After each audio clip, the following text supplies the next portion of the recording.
Avez-vous déjà pensé à tort que le pardon est un signe de faiblesse? Aujourd'hui, je vous invite à remettre en question cette croyance commune et à découvrir la force profonde que l'on trouve dans le pardon. Ensemble, nous explorerons l'un des mystères les plus controversés. Qu'a écrit exactement Jésus sur le terrain et comment cet acte apparemment simple peut-il transformer votre vie? Rejoignez-moi pour explorer le pouvoir de la vraie justice et de la compassion, et découvrir les secrets qui peuvent révolutionner votre existence quotidienne. Ne manquez pas cette révélation éclairante. Imaginez cette scène. Les pharisiens, les scribes et les chefs religieux amènent une femme surprise en adultère devant Jésus, au milieu d'une foule, lors de la fête des tabernacles. Ils posent une question complexe, interrogeant Jésus sur la question de savoir si la femme doit être lapidée selon la loi mosaïque. « Maître, disent-ils, cette femme a été surprise en flagrant délit d'adultère.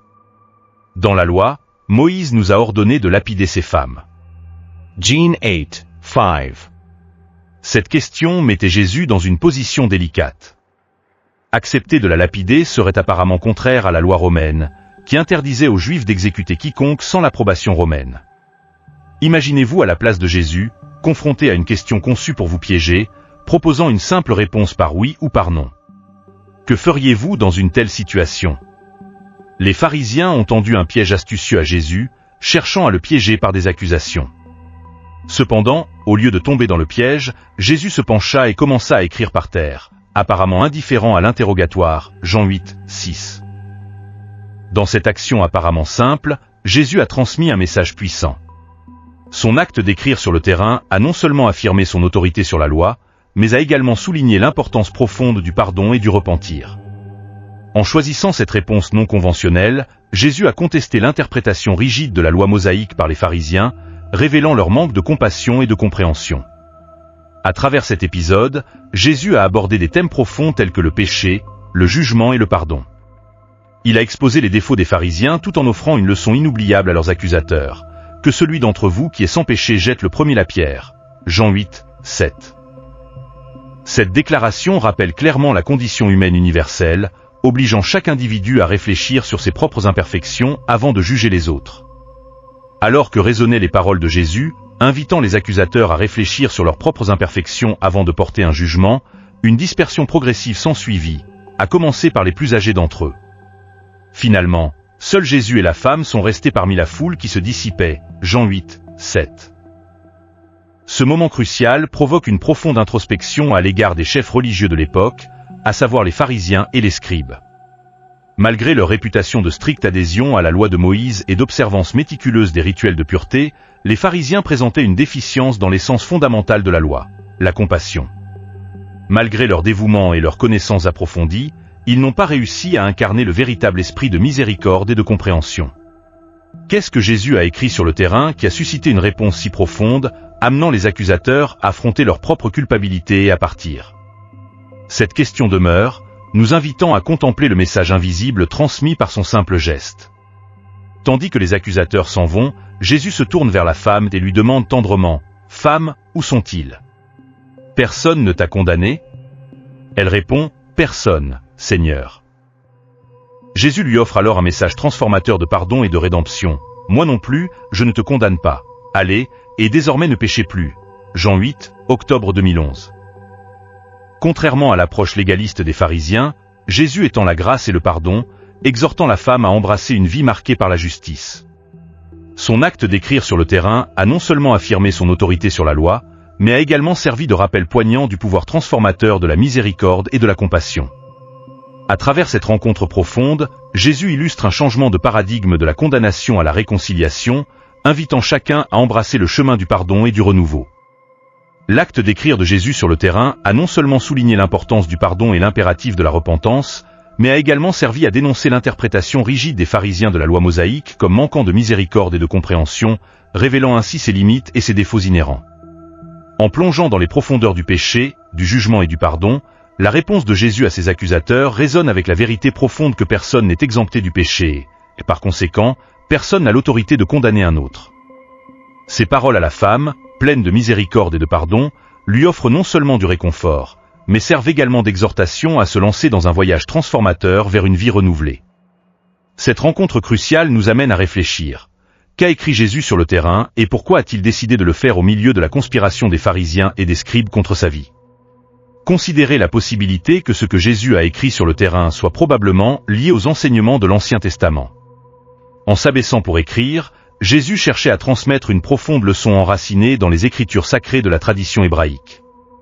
Tout au long de son ministère, Jésus a continuellement manifesté sa nature divine, remettant souvent en question les croyances et les attentes profondément enracinées des pharisiens et des scribes. Malgré les risques encourus, Jésus a affronté sans crainte les autorités religieuses, révélant des vérités qui transcendaient leurs interprétations étroites. En écrivant sur le terrain, Jésus a non seulement affirmé son autorité, mais a également démontré son engagement inébranlable à transmettre une sagesse intemporelle basée sur la riche tapisserie des écritures hébraïques. Bien que Jésus ne se soit pas explicitement déclaré Dieu, ses actions, ses enseignements et l'accomplissement de ses prophéties étaient tous en parfaite harmonie avec les attributs divins. Par d'innombrables miracles, il démontra la puissance de Dieu et exerça une autorité unique dans ses enseignements, le différenciant des scribes qui s'appuyaient souvent sur des citations d'autres rabbins ou sources. Un aspect crucial du ministère de Jésus était sa capacité à pardonner les péchés, un pouvoir fréquemment exprimé tout au long de ses enseignements. Dans la tradition juive, seul Dieu pouvait pardonner les péchés, faisant du pardon de Jésus non seulement un acte de miséricorde, mais aussi une revendication d'autorité divine directe. Cependant, les pharisiens, retranchés dans leur autosuffisance et leur attachement à la loi, n'ont pas réussi à comprendre les profondes implications des actions de Jésus. En reliant l'acte de Jésus écrivant sur terre aux événements de l'Ancien Testament, nous pouvons discerner des parallèles avec la loi de Moïse. Par exemple, lorsque les Israélites s'impatientèrent du retard de Moïse et adorèrent le veau d'or, Moïse, dans sa colère, brisa les tablettes contenant la loi de Dieu, qui était inscrite par Dieu lui-même. De même, les actions de Jésus constituaient un geste symbolique, illustrant son autorité sur la loi et soulignant l'importance de la repentance et du pardon divin. Dans l'Ancien Testament, après que Moïse ait brisé les tablettes inscrites par le doigt de Dieu en raison de l'idolâtrie du peuple, il a intercédé en leur faveur, ce qui a conduit à l'accord de Dieu de renouveler l'alliance en fournissant une deuxième série de 10 commandements. Cette fois, Moïse a sculpté les tablettes, tandis que Dieu en dictait le contenu. De même, dans le cas de l'écriture de Jésus sur le terrain dans Jean chapitre 8, il aborde les limites de l'application de la loi, un thème récurrent dans ses enseignements.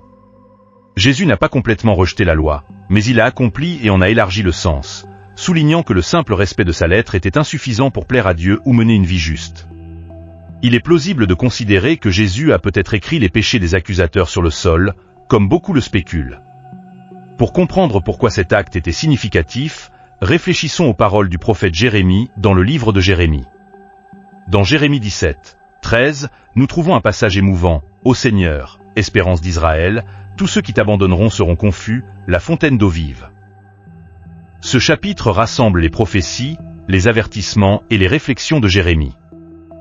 Une époque où Judas s'est détourné de Dieu, abandonnant la source d'eau vive. Les péchés de Judas étaient de graves transgressions contre Dieu, décrites dans les textes bibliques comme suffisamment graves pour justifier une inscription avec un outil de fer ou une pointe de diamant, profondément gravée dans leur cœur. Cette image symbolise la nature profonde et enracinée de leurs péchés, pénétrant à la fois leur cœur individuel et la structure même de la société. Leur chute récurrente dans le péché résultait d'une confiance mal placée en leurs propres capacités plutôt que d'une confiance en Dieu. Ce récit s'aligne parfaitement avec le message véhiculé par Jésus écrivant sur le sol. Le prophète Jérémie discute en outre des conséquences de la confiance dans la force humaine et du fait de se détourner de Dieu, comparant ces individus à des plantes du désert luttant pour leur survie. En revanche, ceux qui placent leur confiance en Dieu sont comparés à des arbres plantés au bord des cours d'eau, qui prospèrent même dans des circonstances difficiles. Au centre de la réflexion de Jérémie se trouve sa représentation du cœur humain comme trompeur et profondément corrompu. Il met l'accent sur le rôle de Dieu en tant que juge final, discernant les véritables intentions et actions de l'humanité. De même, Jésus, pleinement conscient des motivations des accusateurs, habilement gérait la situation avec sagesse et compassion. Après que Jésus ait écrit sur le sol, les pharisiens et les scribes lui ont lancé un défi. Celle d'entre vous qui est sans péché doit être la première à lui jeter la pierre. À ce moment-là, ils se sont retrouvés incapables de défendre leurs convictions. Cela nous amène à spéculer sur la nature de ce que Jésus a écrit. S'agissait-il d'une révélation de ses pensées cachées ou peut-être même de ses noms? En approfondissant le livre de Jérémie, nous découvrons des idées qui clarifient le sens des actions de Jésus. Jérémie 17, 13 reconnaît Dieu comme la source ultime d'espoir et de stabilité pour Israël, soulignant que la véritable sécurité et l'espoir se trouvent en lui seul. Cependant, le verset sert également d'avertissement solennel, avertissant que ceux qui abandonnent ou se détournent de Dieu feront face à de graves conséquences et à la honte. Ils ressentiront non seulement de la honte, mais aussi un profond sentiment de perte et d'échec pour avoir abandonné la véritable source de vie et de bien-être. Cela reflète l'expérience des scribes et des pharisiens après que Jésus ait défié les 100 péchés de jeter la première pierre. Confrontés à leur propre faillibilité et à la gravité de leurs actes, ils ont été contraints de faire face à la profondeur de leur hypocrisie et aux conséquences de leurs attitudes de jugement. Tout comme les paroles de Jérémie soulignaient l'importance de rester fidèle à Dieu, les actions de Jésus ont clairement rappelé la nécessité d'humilité, de miséricorde et de confiance dans la véritable source d'espoir et de stabilité. Dans le verset émouvant où Jésus défie ses accusateurs de jeter la première pierre, la phrase indiquant que leur nom serait écrit dans la poussière apparaît particulièrement révélatrice. Il symbolise ceux qui rejettent Dieu, suggérant que Jésus a peut-être inscrit les noms de ses accusateurs sur le sol, les marquant comme des individus qui l'ont nié comme Messie. Dans les temps anciens, écrire dans la poussière ou le sable signifiait l'impermanence, facilement effacée ou lavée, contrairement aux inscriptions sur des surfaces durables telles que des tablettes de pierre ou dans des livres. Cela implique que ceux qui rejettent Dieu ne résisteront pas et n'auront pas d'avenir stable. La référence de Jérémie à Dieu comme source d'eau vive enrichit encore notre compréhension. Cette métaphore puissante dépeint Dieu comme l'essence de la vie elle-même. Tout comme l'eau est essentielle à la vie physique, Dieu est essentiel à notre bien-être spirituel.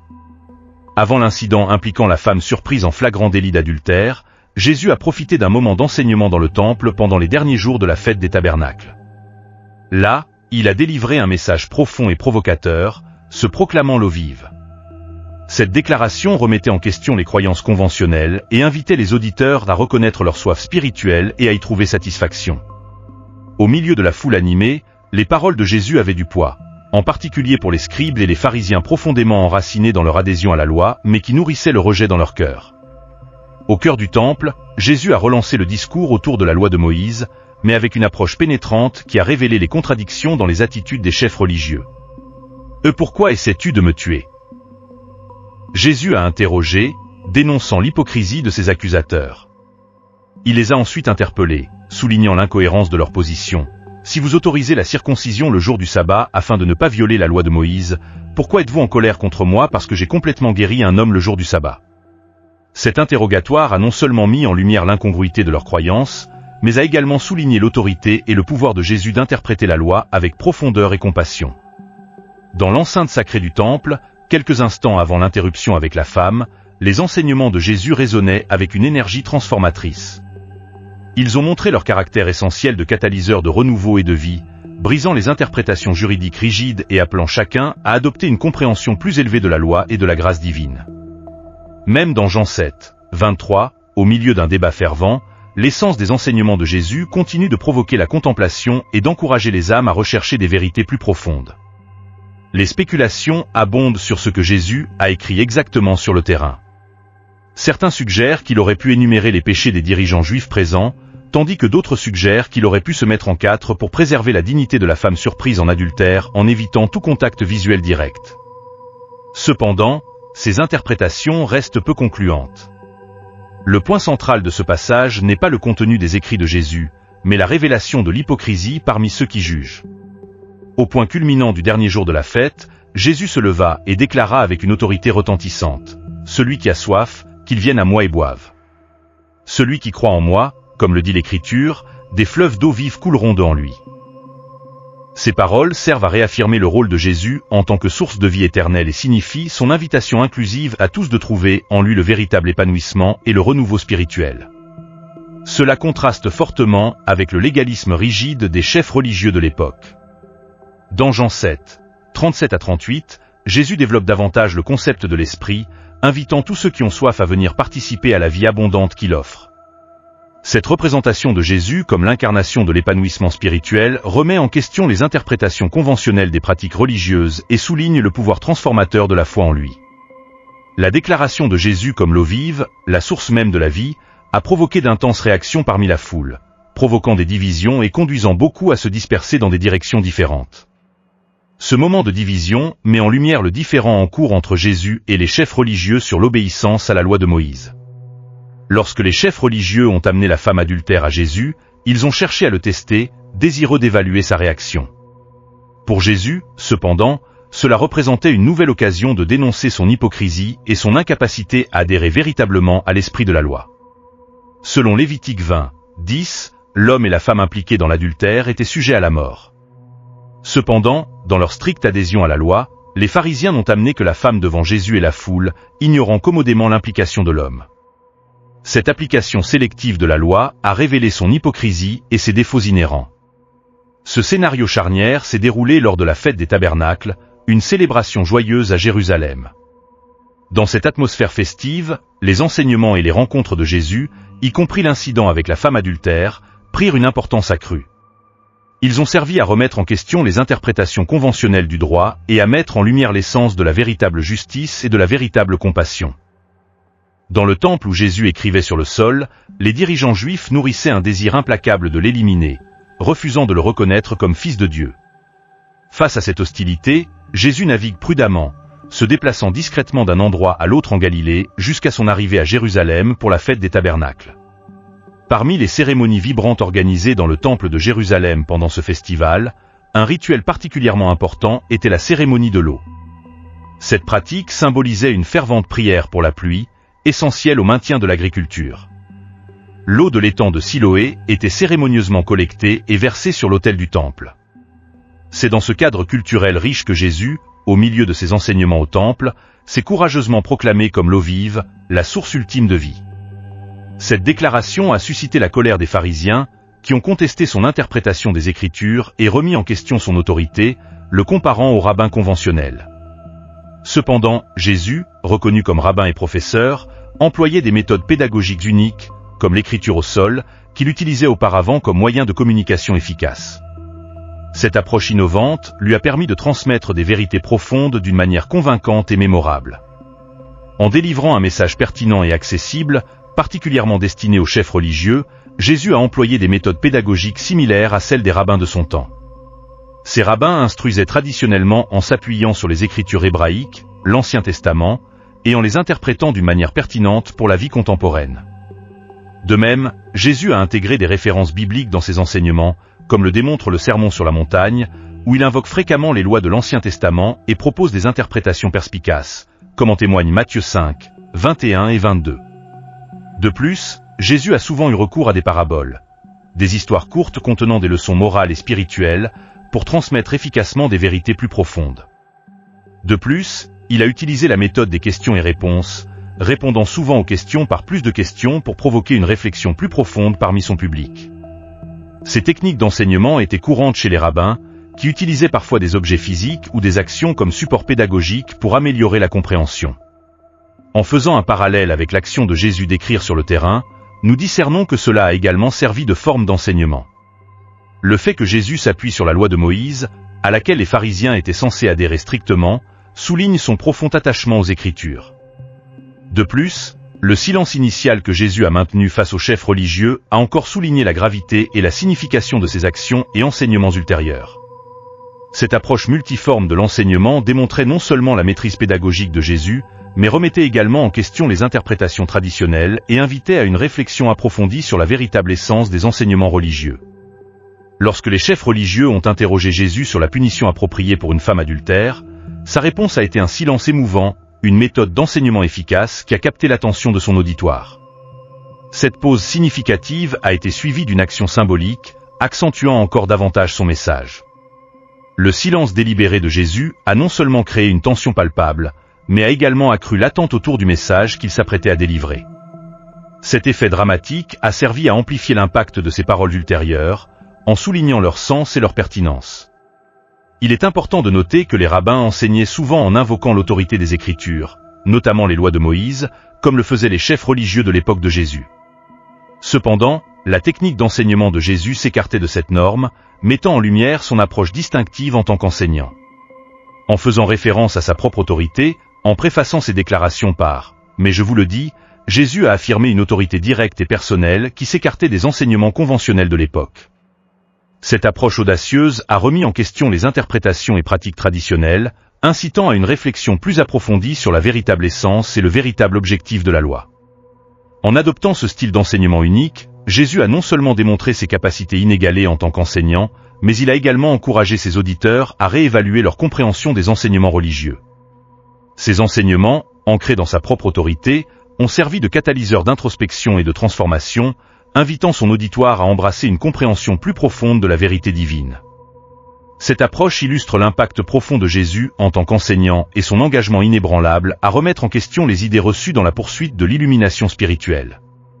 Lorsque Jésus écrivait sur le terrain, il employait une méthode conçue pour établir un lien ou une référence à l'Ancien Testament, en particulier aux lois de Moïse et aux enseignements de Jérémie.